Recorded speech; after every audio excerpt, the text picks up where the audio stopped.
Bueno, primeramente, buenos días a todos ustedes, sé que están aburridos, lo comprendo. Primeramente les voy a decir, una de las cosas que a nosotros nos da siempre por pensar es qué podría hacer como trabajo, ¿verdad? Entonces lo único que uno tiene que hacer es ver qué problemas hay en la sociedad. Uno de los principales problemas, digamos, en nuestra sociedad, ¿cuál es? La violencia. Pero ¿cuál es una de las cosas, las limitantes que tiene la tecnología con respecto a la detección de violencia? Que no lo podemos hacer en tiempo real, ¿verdad? Necesitamos gente que lo esté mirando. Por ese motivo, muchas personas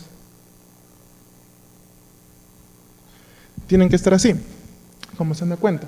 Si hay una empresa de seguridad o es la municipalidad, tiene que haber muchas personas que estén vigilando las cámaras. Algo aburrido, monótono. Y como ustedes saben, cuando alguien está aburrido y hace cosas monótonas, no siempre las hace bien. Y si uno quiere hacer algo que sea bueno o programa algo muy bueno, normalmente algo que programas muy bien, ¿cuál es su mayor defecto? Demora mucho, ¿verdad? Lo hace tan bien, pero demora mucho. Entonces, ¿cuáles son los objetivos en sí de mi trabajo? Primero, proponer un modelo de reconocimiento de escenas violentas usando Massive Threading. ¿Qué es Massive Threading? Es como cuando ustedes hablan de programación paralela. Yo no quiero decir que mi primer objetivo no fue hacerlo en tiempo real, sí fue. Pero siendo conscientes, también tenía la posibilidad de que no. Por eso dije que sea Massive Threading. Lo voy a paralelizar, voy a hacerlo más veloz de lo normal. Si lo hago real o no, ya viene después en los casos. Luego vemos en las contribuciones que podemos dar. Podemos ver, ustedes mismos díganme, ¿qué contribuciones habría si ya no necesitarías que haya gente que esté vigilando las cámaras en, no sé, en la municipalidad? Ya no necesites contratar, no sé, guachimanes, ya no necesites gente que vigile. Solo la policía que esté ahí, que esté atento a las señales que tu sistema puede mandarle y decir, ahí hay un robo, allá hay un asalto, allá hay una muerte, no sé, un intento de homicidio. Dígame, ¿cuánto es en sí el aporte? Ahorro económico. También tenemos otros aportes que pueden ser seguridad ciudadana, mejoras. Obviamente si eres político eso te conviene, puedes prometer muchas cosas, pero a la hora de la hora es difícil porque si no usas tecnología y no usas cosas que se prueben, no lo vas a lograr. Bueno, podemos ver en el estado del arte cuáles son los trabajos más emblemáticos para mí, que si quieres tratar en estos temas tienes que leerlos. Por ejemplo, el de Sousa del 2010, Hasher del 2012 y el Sun del 2015. Les digo, de estos tres trabajos, el de Sousa saca resultados increíbles, de 90%, todo. Lo único malo, ¿cuál es su defecto? Te demora 3 días entrenarla. Un día para que te dé un video de 60 minutos, un día para que te dé los resultados. ¿Se dan cuenta? Resultados hermosos, pero aplicabilidad casi nula. No la puedes en un aplicativo, en un celular, en la vida. Después vemos el Hasher del 2012. ¿Cuáles sus ventajas? Tenía un montón. ¿Por qué? Prácticamente en tiempo real. Lo único malo es que solo funcionaba cuando había un montón de personas. Hasta tenía restricciones. Si hay menos de 20 personas no te detecto violencia. ¿Qué es lo que se basaba? Se basaba en el movimiento, obviamente, pero en movimiento extremo. Y también no se basaba en regiones candidatas, solamente en la totalidad del frame. Después vemos el Sun del 2015. ¿Cuál es su aporte? Él nos dio la capacidad de ver que no necesariamente tengo que ver toda la pantalla para decir que hay violencia. Digamos, ¿por qué va a haber violencia en el techo? A menos que no haya vampiros, no sé. Normalmente la violencia, ¿dónde sucede? Donde hay las personas, ¿verdad? Si tú ves personas, haces regiones candidatas. Aquí puede haber violencia, aquí también y aquí. Por lo tanto, ese es su aporte, te da las regiones candidatas y recién en esas regiones aplicas a los algoritmos. Es muy bueno. La desventaja, que solo puede ser usado y sus resultados son buenos en ambientes controlados y también que sean en indoor. Por lo tanto, solamente en lugares como este, adentro, sin variaciones de iluminación, sin mucha variación de iluminación, sin que tampoco tienen la capacidad de, digamos que la cámara se mueva. No puede hacer, tiene que ser fijo, en primer plano. Son sus limitaciones.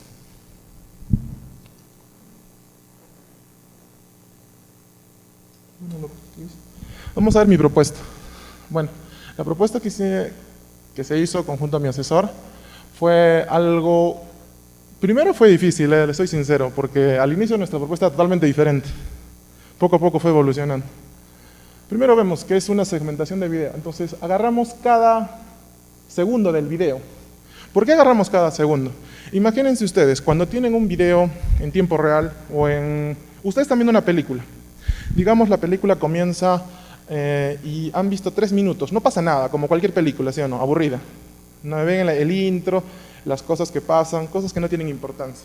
Pero en cambio, si ustedes son las personas que ven una cámara de seguridad, digamos, de un banco, ya, caso extremo, son vigilantes de un banco, o es su banco, no sé, son banqueros o algo, y quieren tener el control de su propio banco en su computadora, o de su negocio, o de su casa, no están ahí.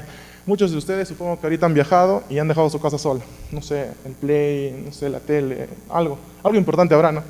Entonces, no quieren que se lo roben, ¿sí o no? O no quieren que alguien pelee, o si su niño lo han dejado con la niñera, no quieren que ella les haga daño. Hay cosas, 1000 cosas donde se pueden utilizar para detectar violencia. La única restricción es, ¿qué me importa saber que ha habido violencia si ya pasó? En sí. Esa es la gran discusión que ha habido con muchas personas. Digamos, si han asesinado a alguien o han robado, pero me entero 10 minutos después, siendo policía, ¿qué puedo hacer? No te da una capacidad o maniobrabilidad para accionar o para reaccionar. Entonces pensemos, si con cada segundo se va a procesar, entonces eso quiere decir que cada segundo te va a decir qué está pasando. Esa es la capacidad. ¿Por qué? Porque si yo te digo, hace un segundo ha habido violencia, te va a enviar un mensaje, pero va a ser un segundo es casi imperceptible, ¿verdad? Pero el de retraso. Yo lo único que tengo es esto. Si un video comienza en tiempo real, me voy a retrasar un segundo. No va a ser algo que se va a usar como una bola de nieve, obviamente. Simplemente es un segundo. El primer segundo de procesamiento lo mando. Por lo tanto, el video que vas a ver de violencia va a tener un segundo de retraso. Imperceptible, ¿verdad? Prácticamente es tiempo real. Por eso les digo, no siempre la palabra conlleva que sea exactamente. Es un aproximado. Después procesamos el video. Obviamente, como saben, en las cámaras de videovigilancia hay un nivel de alta resolución, ¿verdad? Cualquiera de acá que ha estudiado y que sabe, en imágenes sabe, mientras la imagen sea de mayor resolución, como dicen, HD, entonces el procesamiento es más difícil, ¿verdad? Es más complicado, te demoras más porque es más proceso. Entonces, una solución viable, hagamos más pequeña la imagen, todos hacen eso, todos los trabajos hacen eso, pero en nuestro caso, no podemos decir hacerla pequeña porque sí, tenemos que hacer pruebas. Tienes que probar un montón de tamaños y al final decir cuál de los tamaños se adopta mejor a tu trabajo, porque cada trabajo tiene restricciones diferentes y también trabaja con diferentes cámaras. En el caso de la videovigilancia, lamentablemente, todas las cámaras siempre van a tener baja resolución. ¿Por qué? ¿Dónde suceden los robos o los asaltos? ¿A plena luz del día, con full iluminación como una película? No. Normalmente de noche, con baja resolución, en los lugares más pequeños. Por eso yo me baso en el movimiento y no, digamos, en reconocerle el rostro, si es una persona, no. Yo me baso en una simple cosa. ¿Hay movimiento ahí? Ese movimiento es parecido a los puntos de interés que antes he recolectado, que identifican una acción violenta. Por ejemplo, ¿qué es un punto de interés o una acción en sí violenta? Cualquiera me puede decir una acción violenta es algo que pasa, puede ser un robo, un asalto, pero ¿qué es un punto de interés de esta acción violenta? Digamos, un puñetazo, te puedo decir. La acción de hacer eso puedes referirle a una palabra visual, y esa palabra visual está compuesta por puntos de interés. Un punto de interés puede ser el borde de algo, el borde de tu puño, el borde de tu pie o de tu, no sé, rodilla. Ok. Bueno, entonces pasemos de esto a la extracción de características. Ahí es donde está el aporte, que es la paralelización de los algoritmos y los descriptores. Después se pasa a una bolsa de palabras visuales para detectar los puntos más relevantes, los grupos, y se crean grupos. En mi caso, 5000. También hemos hecho pruebas para ver cuál es la cantidad correcta. Después vemos si es o no. En sí lo clasificamos, es o no violencia. Si hay violencia, recién detectamos personas. ¿Por qué? Porque si vas a detectar espacialmente la violencia, tienes que ver, tiene que haber personas. Las personas son las que hacen la violencia, no cualquier cosa. Entonces, si detectas a las personas que se encuentran en el segmento, en el segundo donde hay violencia, haces un bounding box. Bueno, esto es cómo se paralelizó. Digamos, ¿cómo paralicé esto? Usé, digamos, la CUDA. Digamos, creo un kernel. Son todas las imágenes para hacer la reducción en tiempo real, para no reducir una por una. Reduzco todas al mismo tiempo del clip. El clip es un segundo de video. Después, a ver, ¿cómo hacer la matriz de Harris? Les voy a decir en simplificada. Imagínense una matriz, 3 cuadrados de 3 por 3, pum, pum, pum. Ya existe la forma de hacer la matriz de Harris para editar bordes en 2D, ¿sí o no? Todos conocen eso. Sacas los promedios, ves, sacas, por ejemplo, la diferencial de X, diferencial de Y y la diferencial de X y Y. Todos conocen eso en 2D. ¿Cómo lo haces en 3D? ¿Y cómo lo haces para que sea en tiempo real, a todos al mismo tiempo? Lo que haces es compresión. Haces el promedio de los píxeles que están en el mismo bloque y eliminas algunos píxeles que son el lateral y el posterior. Así logras que algo en 3D funcione, algo de 2D que ya existe se pueda hacer aplicable en 3D. Y a cada hilo le mandas la misma capacidad de instrucción, o sea, las mismas instrucciones, que sería el kernel. Luego utilizas el HOF y el HOF. ¿Cómo paralelizas el HOF y el HOF? En sí el histograma de flujo y el histograma de gradiente. ¿Cuál es la magia? La magia no es que voy a mejorar el algoritmo es el mismo. Lo que voy a usar simplemente es que voy a todos los píxeles, por ejemplo, el de gradiente o el de flujo. El de flujo te dice dónde va a estar en el siguiente píxel, ¿verdad? En el siguiente frame, ese punto. Entonces, yo hago que todos esos puntos, ese cubo, esa instrucción sea un hilo. Y ese cubo que se ha formado sea repetible. Y otro hilo vaya al siguiente cubo. Y otro hilo vaya al siguiente cubo. En total uso una cantidad de 32 por 32 en cuestiones de los hilos. Y en los bloques me baso más que todo en la capacidad de tu máquina. Si tu máquina, digamos, tiene una tarjeta de video que es obligatoria, en mi caso, tienes que tener una tarjeta de gráfica, depende de la cantidad que tengas. En la mía, digamos, una 7400, la tuya puede ser una 9000, o no sé. Ahí tienes que ver la capacidad. Mis hilos son 32 por 32, mis bloques dependen de tu tarjeta. La malla, eso depende muy también de la tarjeta. En mi caso solo utilizo 2 mallas para este caso, una duplicidad.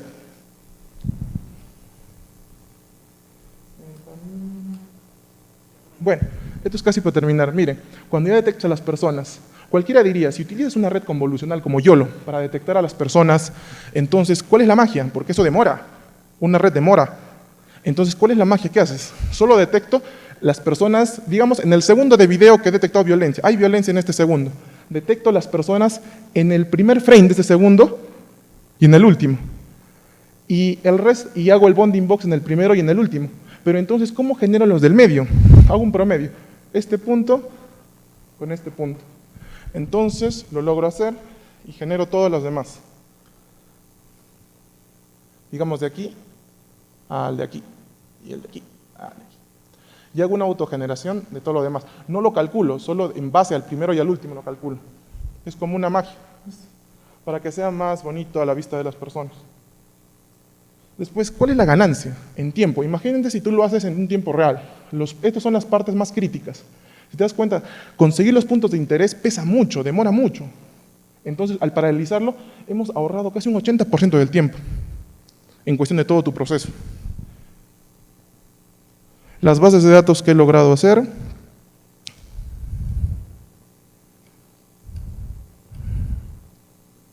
Los parámetros que he medido. Muy bien, vamos a ver primero esto, los tamaños de los videos. Como les dije, he probado con varios tamaños. El tamaño ideal para mi investigación, en mi caso, es 160 por 120. Capaz para otros trabajos es otro tamaño. Después, el diccionario. Las bases de datos. ¿Cuántos centroides he tenido que usar para tener un mejor desempeño? En mi caso, 5000.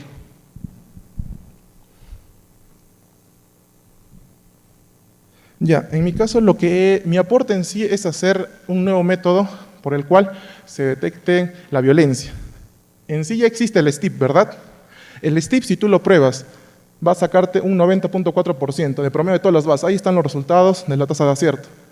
Mi versión es inferior, en este caso, saca un 90.2%, no es tan alejado, pero la mía hace 33 frames por segundo y la del STIP 6 frames por segundo. Esa es la gran diferencia. Tengo que sacrificar un poco de la tasa de acierto, pero gano un montón de velocidad. Es como en los carros actualmente. Es más veloz, pero si te chocas te puedes morir, no hay problema, pero es veloz. Ya, ahora vamos a lo del coeficiente de Yacar. ¿Qué es eso? Es cuando tú quieres decir, ¿dónde está la violencia? ¿Está ahí, está aquí o está acá? Tú me dices que hay violencia en este segundo, pero ¿dónde? Eso es lo que lo mide el coeficiente de Yacar, es como una forma de medir exactamente si lo que tú has logrado hacer los bounding box es lo correcto o está mal. Este es un ejemplo. Lo que de verdad, ¿dónde está la violencia? Está en la parte cafecita. Esa es la violencia, ¿sí o no? Pero ¿por qué mi sistema reconoce a esta persona más? Porque él se está moviendo en ese momento y es una persona, y como está al lado de ellos, los reconoce. También se está moviendo. Es un defecto y limitación de mi trabajo. Imagínate que ellos están peleando en ese momento, pero también se mueve una persona caminando, también la va a agarrar en el bonding box, aunque no esté participando en la violencia. Es una de las limitaciones. Bueno, y ahora vamos a ver unos videitos.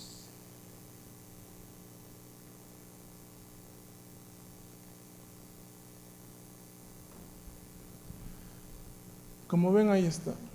Ahí sugiere la violencia. Son las personas que se mueven en ese momento. Y hacemos un bonding box de las cuales. En ese segundo no hay violencia, no hay nada, pero se están moviendo. Cuando detecta violencia, recién reconociendo a las personas. Y las encierra en un bonding box a todas las personas que estén en ese momento participando y estén en movimiento.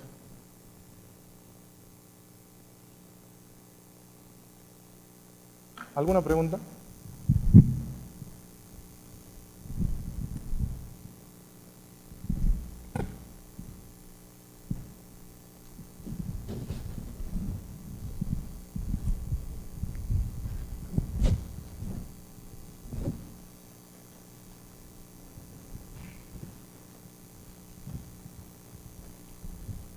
Buenos días. Una pregunta que tengo es, si es que haces una reducción del tamaño de la imagen y has trabajado con imágenes, por ejemplo, las personas se ven, casi abarcan todo el espectro del frame, ¿qué ocurriría si es que la cámara, por ejemplo, se encuentra en un tercer piso y las personas se encuentran en un tamaño mucho menor? Al reducir eso, no sería contraproducente porque ya las personas serían casi como puntos y podrías detectar violencia en ese escenario. Si trabajara con otros métodos, sí, yo me baso en movimiento. Digamos, ejemplo, si tú ves movimiento y lo ves pequeño, una persona así moviendo, a mí no me interesa si reconozco la cara, si reconozco, digamos, si es un ser humano o sea, perfectamente hecho. Solamente me baso en movimiento. Es una de las limitaciones que tengo. Puede haber un brazo que esté levitando solo y pegando, y yo diría que es violencia y que es un ser humano. ¿Por qué? Porque solo le estoy dando palabras, reconoce palabras visuales de violencia en mi caso.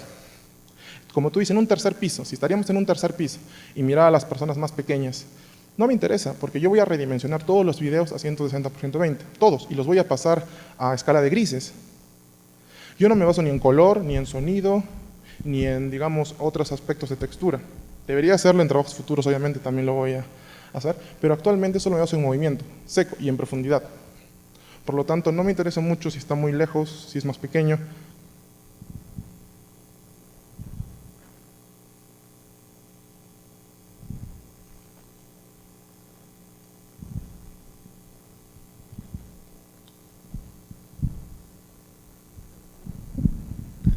Buenos días. Para tu trabajo que decías que podía ser aplicado a municipalidades y cosas así, ¿qué tan costoso sería? O sea, digamos, ¿son cámaras normales o tienen alguna especificación que no haría muy quizás escalable para promocionarlo como un producto y que se pueda aplicar a la vida cotidiana, ¿no? Sí tenemos limitaciones, pero una de ellas no es la resolución. Como ves, la resolución no es una limitación. La resolución, porque nos basamos en movimiento, así que la resolución no es algo primordial para nosotros. Puede ser de muy baja resolución y tenemos los mismos resultados. Las limitaciones pueden ser que solo está diseñado para una cámara y una computadora, digamos. Por lo tanto, yo tendría que tener una computadora por cada cámara que esté. Es mi limitación actualmente.